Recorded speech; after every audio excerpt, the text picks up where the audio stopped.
Blue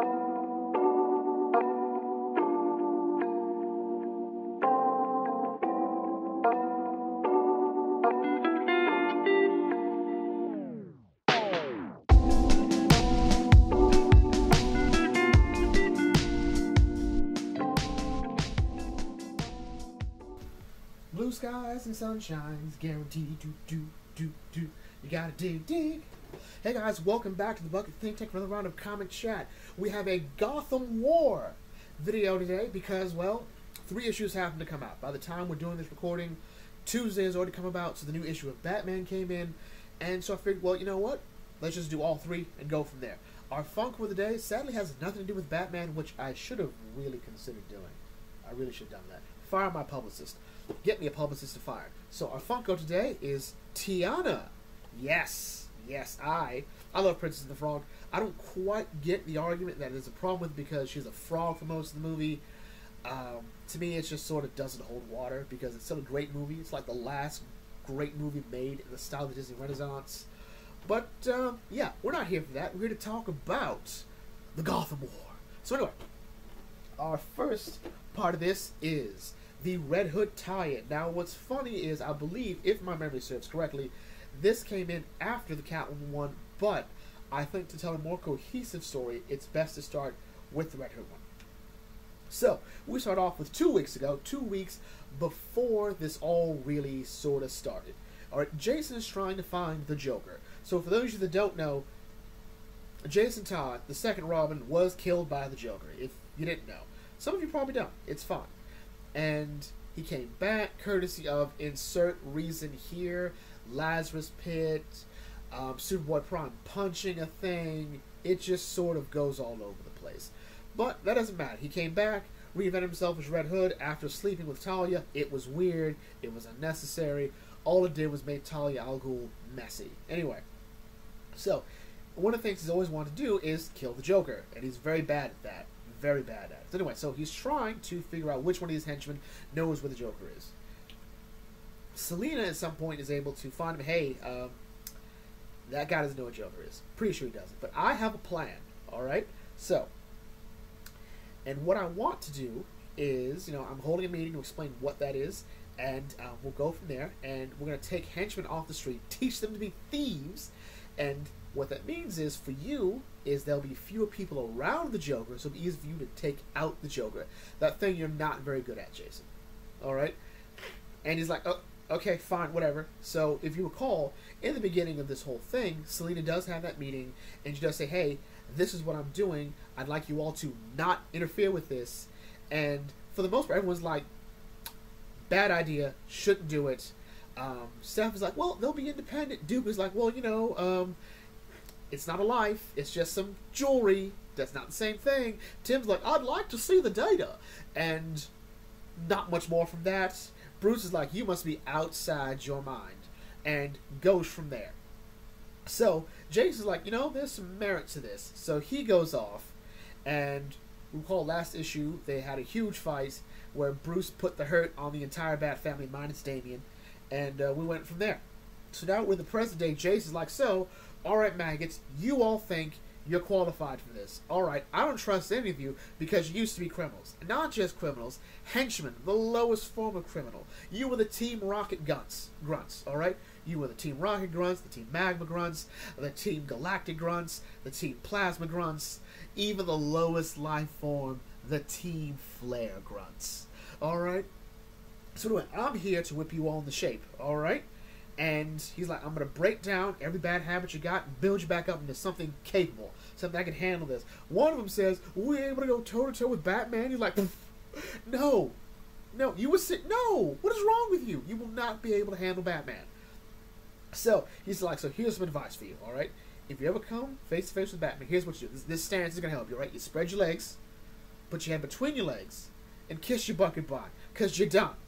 And a very sort of touching moment is when one of the henchmen points out that, hey, you were trained by Batman. We're like, yeah, And he says, well, how was it? Like, he was the best it ever was.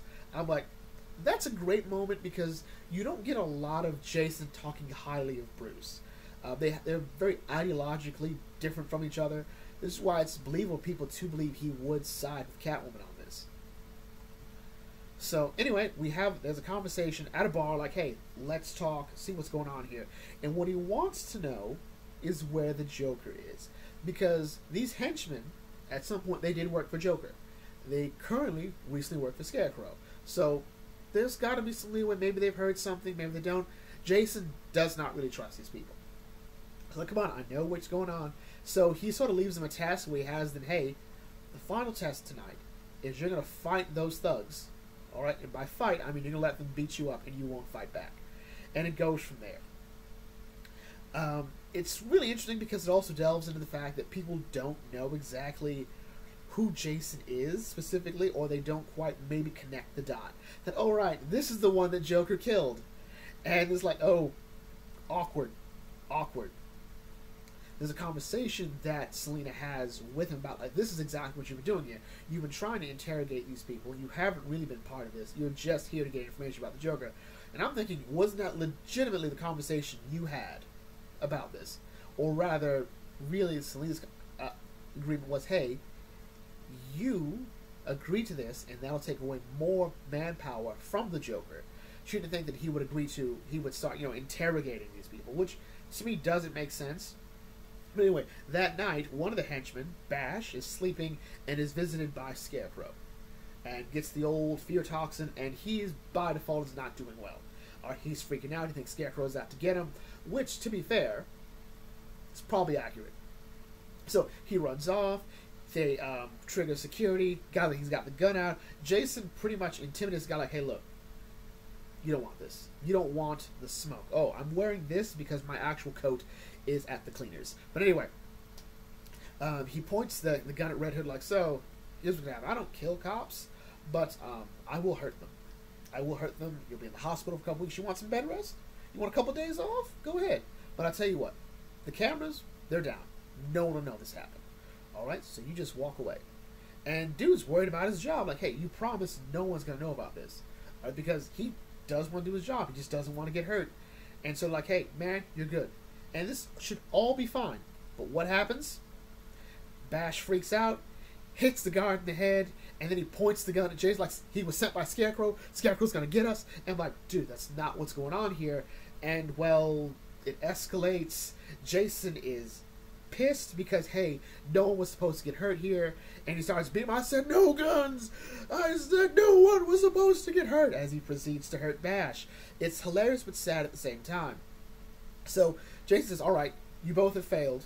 Alright, leave the jewels, get out there, and Catwoman will deal with you later. And now, this is where Jason points out how he really feels about this. This is the dumbest thing you have ever suggested. Alright, and I'm like, finally, Jason's on the right side here. And he says, so, the reason I agreed to this, not only so I could find out where the Joker is, so I could end that pain, but also because, hey, when they eventually slip up, because I hate to tell you this, these people worked for the Joker, worked for Scarecrow, worked for Two-Face, worked for Riddler, worked for Firefly, worked for Professor Pig, literal serial killers, alright? And you think all they need is a couple bucks, huh? The people who signed on for that are not people you should be trusting. If I teach them to escape the police better, they won't do anything worse. I'm like, this is true. This is true. This is what everyone's been saying. When they eventually relapse, this is what's going to happen. You'll have made better thieves. With the idea of just an honor code is going to happen.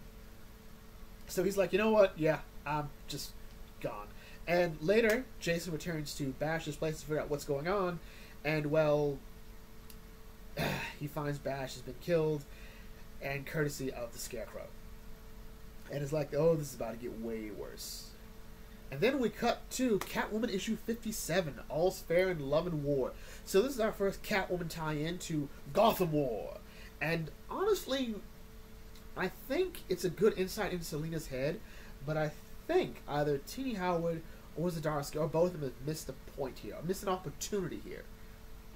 So anyway, this story starts off with where we left off in Batman, with Bruce finding out that, the bank sold Wayne Manor to Vandal Savage. So like, what are you doing in my house? Like, no, I bought this, alright? In the old days, I'd have just gone in, roughed you up, and took it. But now it takes a couple phone calls. Things have gotten better in some way. So anyway, Um, Bruce has to walk off. He goes to his parents' graves like, "Mother, father, I lost our home. I lost the manor. You know, I've lost the fortune too. He's done all so much to try to help Gotham City, and now it's just taken from him, and now his family, or as he starts calling them, his soldiers, are being taken away too." And this sort of furthers his downward spiral. Even Selina points out he's coming apart, and this isn't good. And she points, and Marquis points out, like, is this really all right? And is like, is this kind of how he is? With the idea that, he wants Gotham to be good and not a Gotham that's healthy. And Selina points out he's never really been like that. Hence, me and his relationship. Like, he doesn't have a problem with what I do, or at least he lets me be me, which is an interesting thing that Selina will not stop being Catwoman, but she's always frustrated that Bruce can't stop being Batman. So anyway, so they need to figure out what's going on here, and she really wants to bring this to a position of peace and understanding, but also exactly what she has planned is that, okay, so first of all, everybody, what happened last time was not good for anyone here, alright? So we lost some people, we got them back, but we lost the compound, and by the way, if you meet Batman, he will not kill you, but he will hurt you. And the hospital bills will be... Yeah. It's only like someone's not really properly funding the hospitals. Only there was some sort of foundation. But whatever. Jason comes and says, "Hey, so no one told me about the broken elevator to get here. So yeah. So this leads to them getting ready for their next big mark, namely at the City Ballet, which Bruce has found out courtesy of Riddlin. Edward Nygma has become Bruce's, or Batman's, inside man, information broker, telling him where Selina's going to go next. But because it's Riddler, he has to put it with a riddle. And yeah, that's going to get him killed one day. I just know it. So anyway, they're at the Gotham City Ballet. Jason is helping them. The whole plan is to steal these cars, sell the cars, while also at the same time, people on the inside will steal the jewels. But Jason's also out here for another reason, because they do expect that Bruce will be there. And so he's there to provide a distraction. And the thing is, Batman knows Jason's providing a distraction, but it's a good distraction. And they get to a fight. Batman points out, like, "Hey, I didn't think you really enjoyed the ballet." Like, why does everyone think I'm an idiot? Dude, I read Jane Austen. Alright? So it's like, I understand culture. I like the sophisticated things, alright? I don't know. Like, it's just like, Jason never comes off that way, but there's no reason to assume he doesn't. Like, every member of the Wayne family, Robin or not, does appreciate classics, so who knows? Meanwhile, Selina points out as she goes to the ballet in her classic cat accoutrements for the night, and she talks about how, at parties like this, at ballets, she and Bruce would go out dressed to the nines, and they would just enjoy each other's company. Alright? There'd be like fire in the air between them. They would make fun of like the absurdity of the ballet, ridiculous performances, make fun of the stuffy rich people, and go from there. She really is pointing out she misses Bruce, which is sort of weird, but she's also watching as everything else goes on here, i.e. the stealing of people's jewels, and pointing out they'll be too busy writing insurance reports about those stolen cars to realize, hey, they've lost their jewels too. So yeah, and even then the rich people say, "to a safer Gotham," which is weird, because it really only sounds like the only people benefiting from Gotham being safer is the rich people and the thieves. And it turns out the rich people won't benefit from it because they're being robbed, so only the thieves are benefiting from a safer Gotham. So, who knows? Meanwhile, we cut back to Batman and Red Hood fighting, and Batman uses the grappling hook to pull Red Hood off the motorcycle while it's going, and he's like, "What is wrong with you? You are insane, man!" Like, no, dude, I'm here to stop you. And it really goes to the fact that Jason's coming off as like, "You think I'm just has to be just like you? I don't really like you. I'm more like Catwoman than I am you." And he's like, "This isn't what this is about. All right, you're a good kid, Jason. You have so much potential. You are not a bad person, but you've killed people, and you're gonna keep killing people until I have to do this." So he drugs Jason, and it's where the story gets a bit hairy. Meanwhile, at the ballet, Nightwing approaches Selina, and it's like, so who told you I would be here? You're like, no, I just knew you'd be here. This is your favorite ballet. And Nightwing brings this up. You and Bruce brought me here, all right, when I was a kid, all right? You sat with me, and you bought me a Shirley Temple. I felt so grown up. And you asked what my favorite ballet was, and I said the Nutcracker because I didn't really have a favorite ballet because I was a kid. And Selina points out she misses that. And he's like, yeah, you ever think about that? I'm like, what is... Okay, it's weird in some ways, but at the same time, you get the idea that Selina doesn't like what has come from this. But the thing is, I don't think... This is sort of where the story falls apart as it builds itself up in 1A. Then she's met by Vandal Savage, who's like, hey, kitty cat. So, I see what you're doing here. I have another plan, and I could use a lieutenant. Or if you want to really stick it to Batman. So it's like, I'm not here to stick it to Batman. Alright, I actually believe in what we're doing here.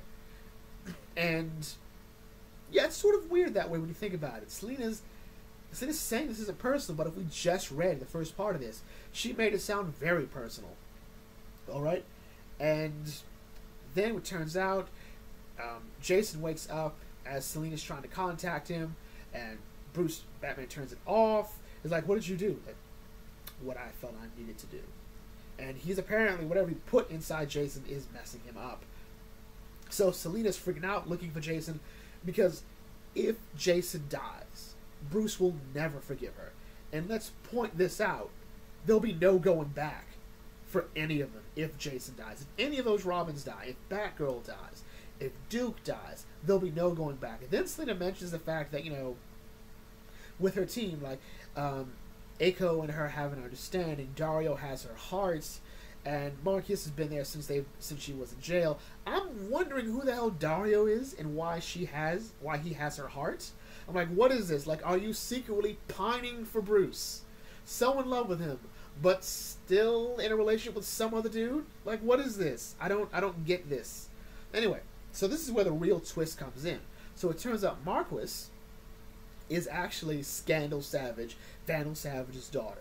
So Selina's right-hand man is already compromised. So, yeah, and that's how the comic ends.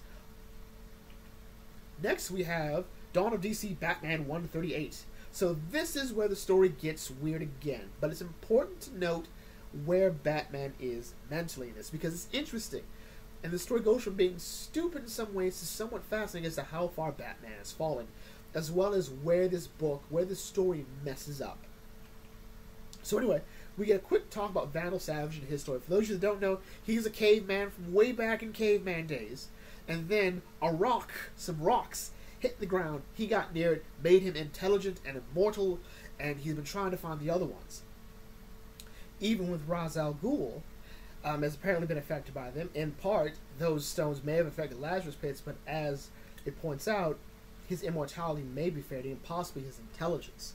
So there's that. So it turns out Vandal Savage has a reason for being here, as we saw in the previous issue with Catwoman.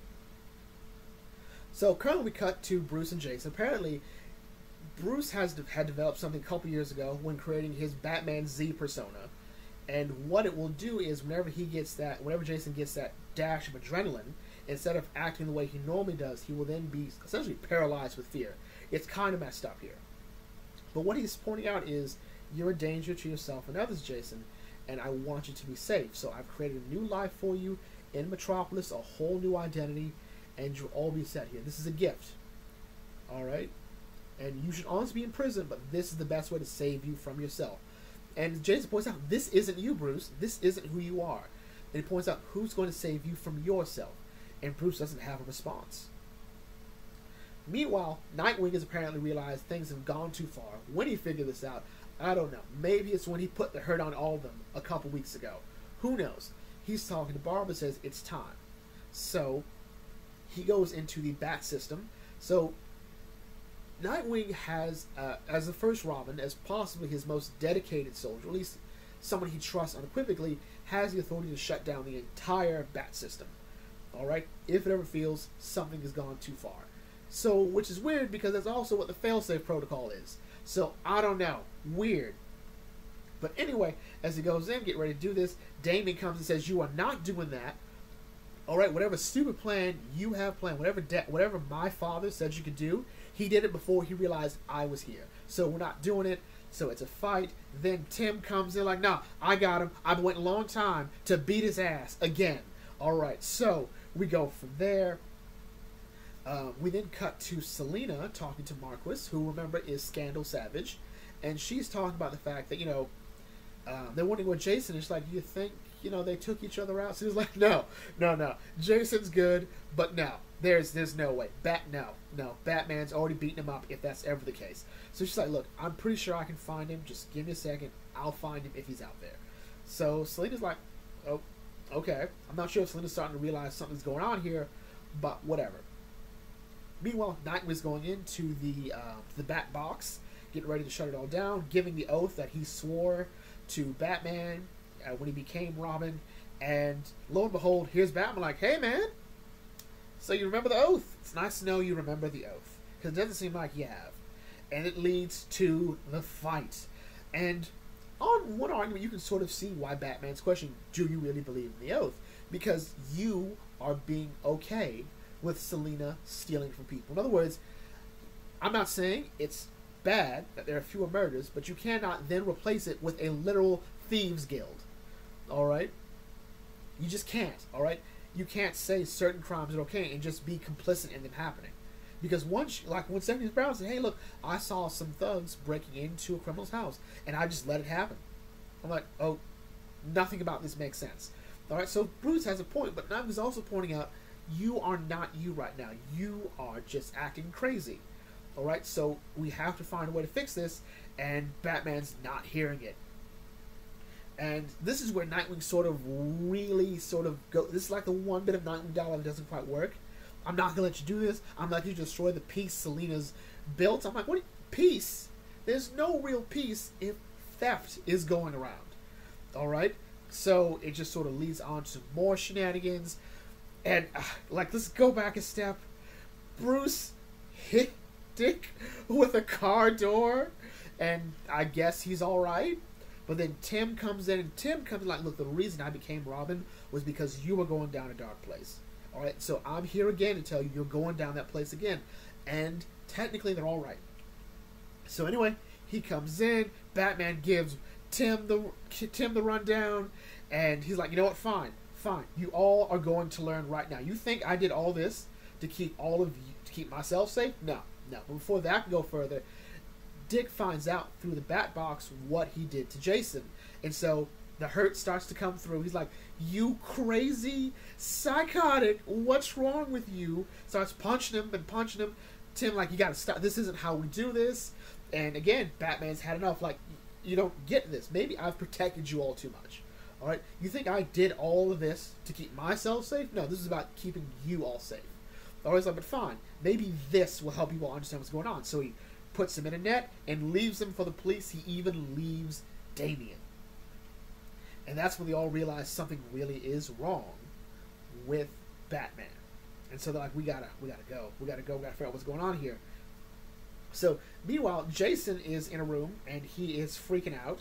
Vandal Savage comes in, helps to get him up, and tries to get him like, hey, I'd like to know if you'd like to consider being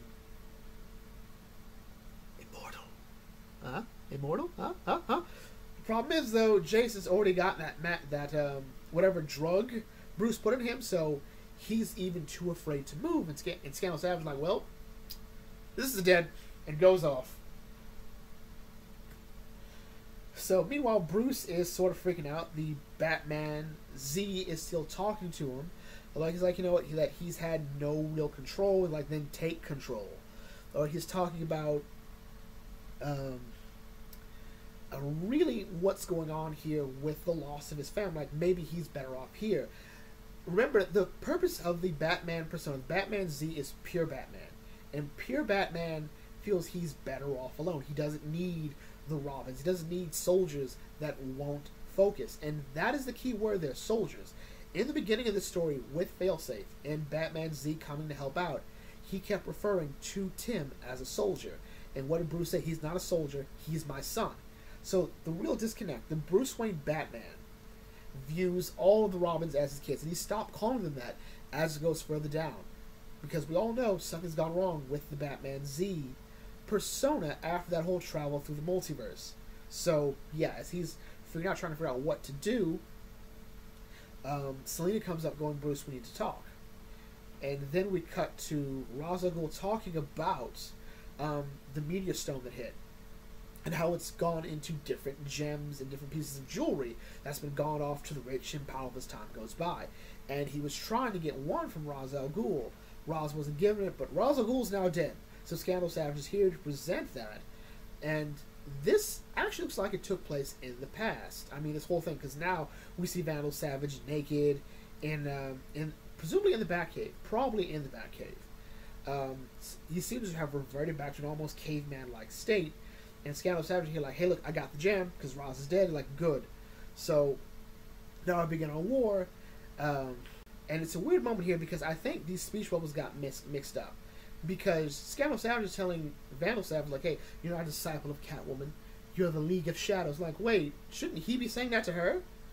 So what is going on here? So really what we got here from the story is Vandal Savage is trying to find the gems that are from the meteor rock that gave him his immortality, because that seems to be fading. Even his intelligence might be fading. As he reverts back to an almost caveman-like persona reality, we're not quite sure. So that's what he's doing here. So there's that.